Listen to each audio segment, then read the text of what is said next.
Alright, it's a new day and I'm bloody excited today. We all go down here, all the boys are putting in work for the track next weekend. But over here, I have the turbo off. And I finally got some goodies for this thing. Hey, the chair, bro! Where you been? Hunting.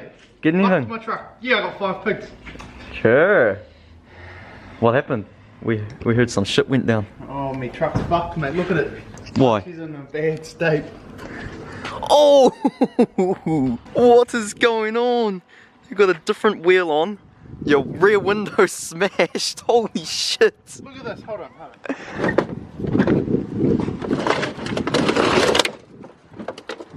Brand new tyre. Look at that gash. Straight through the sidewall. These, oh nah. These sidewalls, I would not recommend getting these tyres. There's like nothing in these sidewalls. These Degans, Mickey's a hard ass.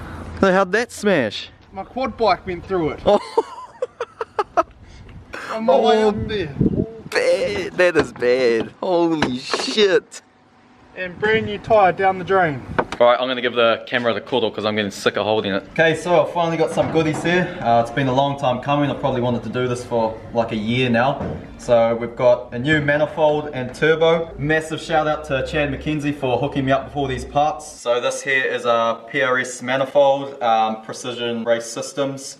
And we have this HX35 turbo here, which has been custom built by the man himself, Steve Murch at MSC Turbos. So it's actually a HRC 35.2, the newer, latest version. So this thing should be the bee's knees. As you can see, it's twin scroll manifold. Both of these are New Zealand made, which is good, supporting local. So for this manifold here, I've got not one, but 2 wastegates. Turbo Smart, these are the newer Gen 5 wastegates, V-band and everything. So those are gonna plonk on there, 2 of them. Yeah, so being twin scroll, it'll spool up even quicker, which is going to be bloody sick. Got all these lines here, oil lines. I was surprised that this turbo's actually water cooled as well, but apparently I don't really have to run it, so I'm not going to at this stage. I probably might down the road.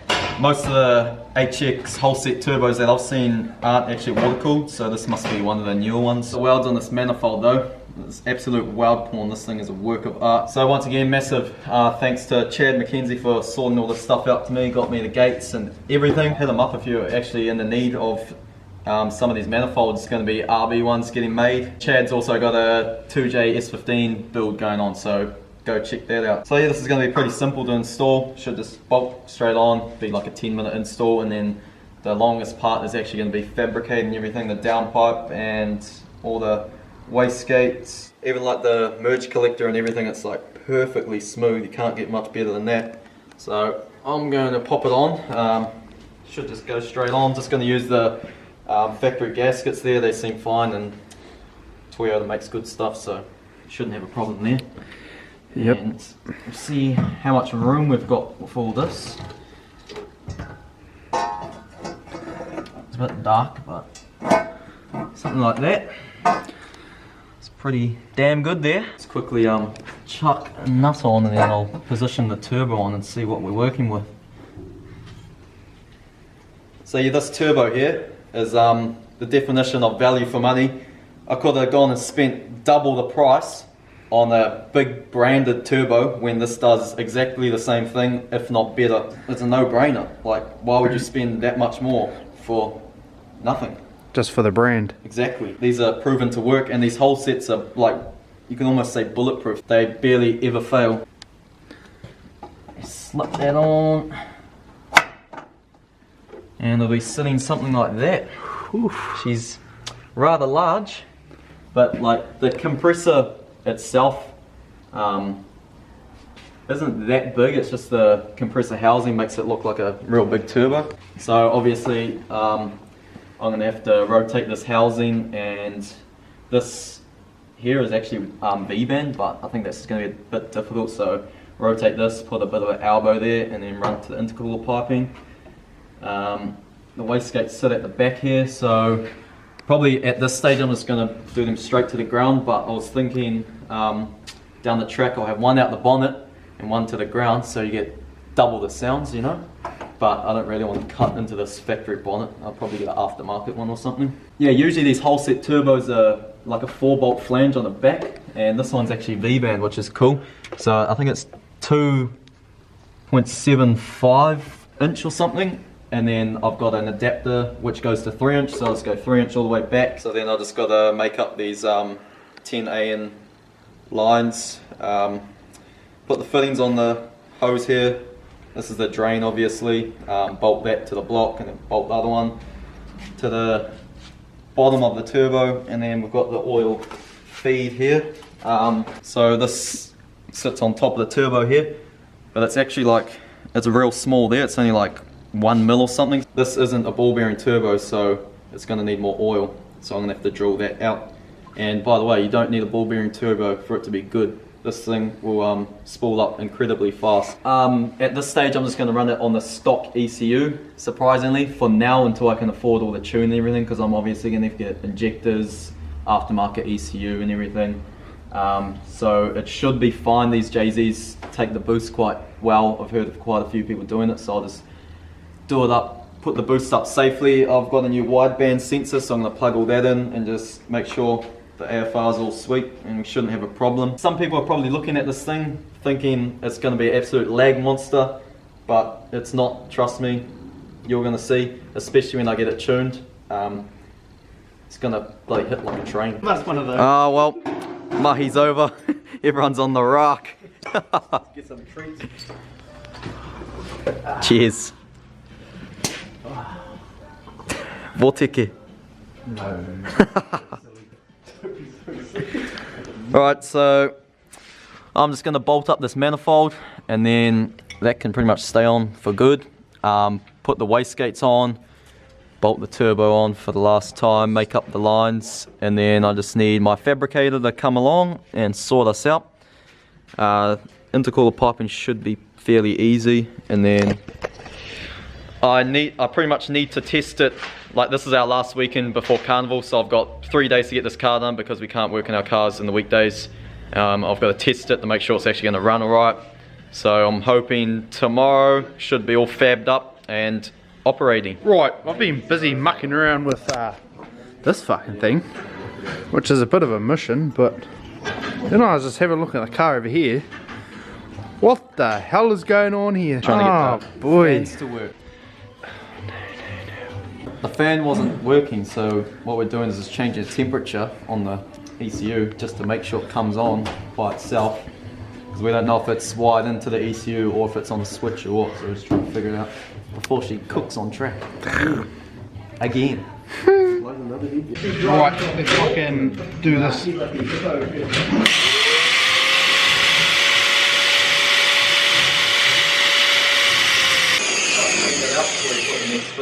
Yep.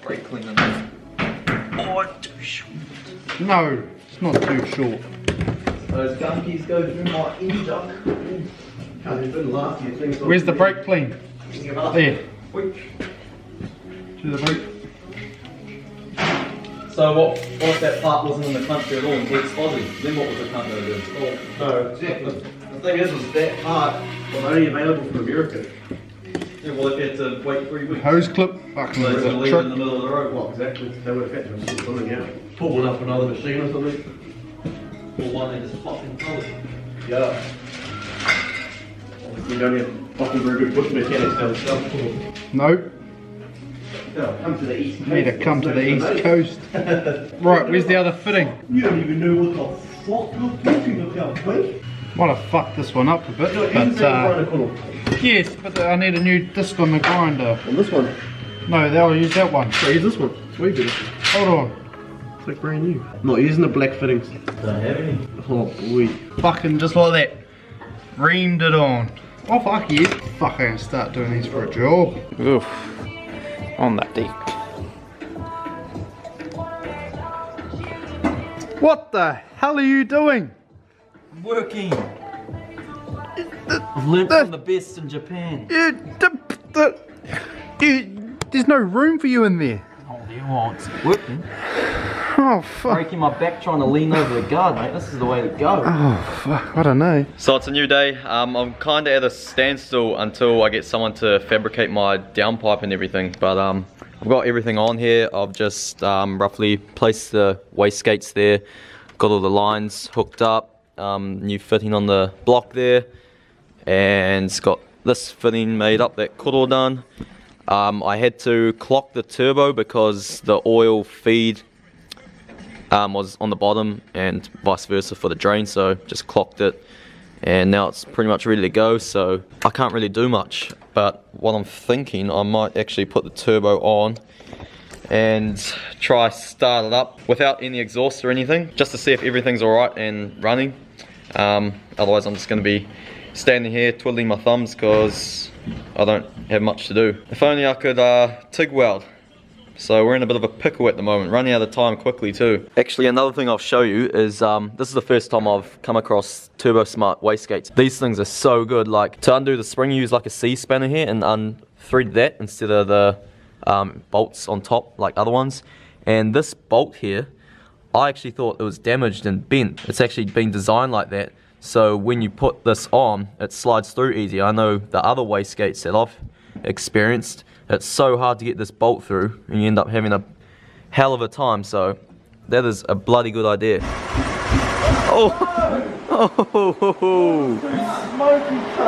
These ball bags have got shit for brains, trying to have a rev off. Alright, I'm going to try kick it in the guts just to see how she goes.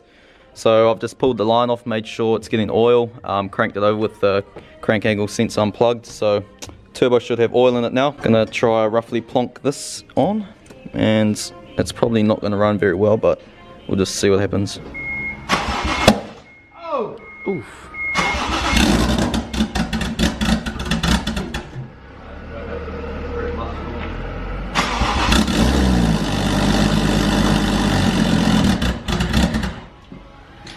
Is it spinning? Seized. Oh. Go start it up without that on. No, it won't run. Fucking spin. Yeah. Again. Nearly as good as a ball bearing. You do it, bro. You do it, bro. Oh, Koro's doing it, Koro. Ready? Yeah. Yeah, that's spinning. Works. Nah, it stops. See? It's not ball bearing. But you don't need ball bearing to have a good time. You'll see. Oh shit. Right, well, let's cut this. Alright, that works. Did your dash work, mate? Yep, did too. So, tell us why that works now. well, my cluster hasn't been working for ages. Had no temp gauge or anything, and I don't know, I was ascending it. Could have been overheating, who knows. Turns out there's a plug tucked under the carpet that couldn't find it. Plugged it in, everything works again. Bob's your uncle, Colin's your auntie. Easy as that, eh? Just had Ethan Cook from Vulcan Racing Products come do my downpipe and screamer pipes.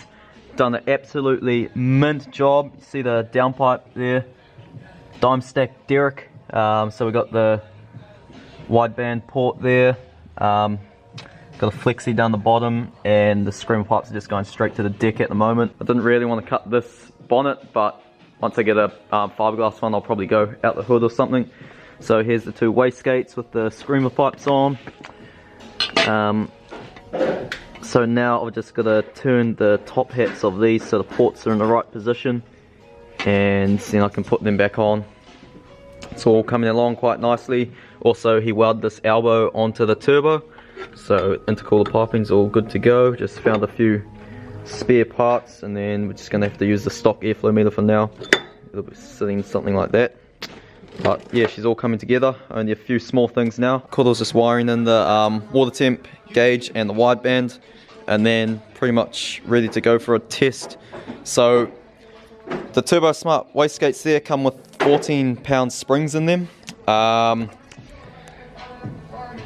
Just going to leave them in and give it a go. I know Adam LZ ran like 21 pound or something on his big Garrett, and the AFRs are still sweet, so at 14 on this it should be alright. We'll just keep an eye on the wideband, and also this thing has a gritty E-manage, so it doesn't actually have the fuel cut or anything.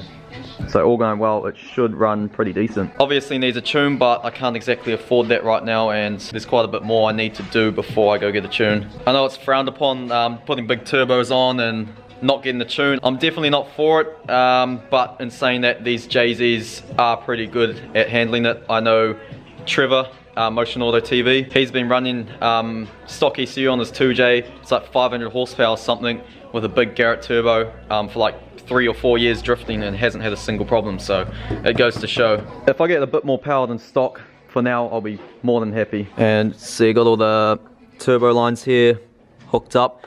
That's like the only route we could take. It's all a bit tight, pretty close to the manifold there, but there's no other way it can go. Yeah, I'm a bit scared about old turbo lines these days, after my Skyline burst into flames because of it. This one here is rubbing the radiator hose, so I'm just gonna have to put something around that so it doesn't rub through. Honestly, these Turbo Smart wastegates are the shit. Like, the design is just unreal. To adjust the wastegate, it's got like this locking tab here. All you do is pull down the tabs and you can spin it and then just lock it back in. And obviously you got this ring here to that's threaded to change the springs. It's bloody genius. Valve seat slips in nicely. I definitely recommend running these wastegates. Got a port there for water cooling, another port there, another one there, 2 there. Mint. So we're all good to go here. I'll quickly show you underneath of what it looks like. See there, we've got the 2 screamer pipes and the exhaust, which is actually going to end there. I might put another 90 degrees so it faces the ground instead of just firing straight out. The reason why I've just left it there is because I'm actually doing a side exit, which is going to be oval, not round, so I need to adapt the round to oval, and then that's going to run along here and come out the side skirt at the back there. So the reason I haven't done it yet is because I don't have the material. It's a bit hard to get that oval stuff and the adapter, so I'm not sure when that's going to be done, but for now it doesn't really matter. With it dumping to the ground there, it should be fine. When we started it up before, it wasn't even that loud. So yeah, that's about it for now. I'm so stoked with this setup. Big shout out to Valdi for making that manifold, done a stunner job. Ethan for doing all the downpipe and stuff. Once again, just amazing fabrication. And Chad for hooking me up with all the amazing parts. So make sure to give all those guys a follow on Instagram and Facebook. Yeah, that's about it. Next video should be test driving. Got all the wideband hooked up, so wideband, temp gauge all working, so that's good. We can keep an eye on things and it'll be safe once we go for a bit of a test. And got the boost gauge there. Hopefully it runs sweet on 14 pound. If the AFRs are mint, I may try put a boost T in or something. I do have an electronic boost controller, but I don't know if I've got time to wire it up right now. And may just keep going up and up until it starts to lean out a little bit and then just back it off. I'm sure on 14 pound it's going to be more than enough, so it should be sweet. But yeah, that's about it. Thanks for watching, and we'll see you in the next video.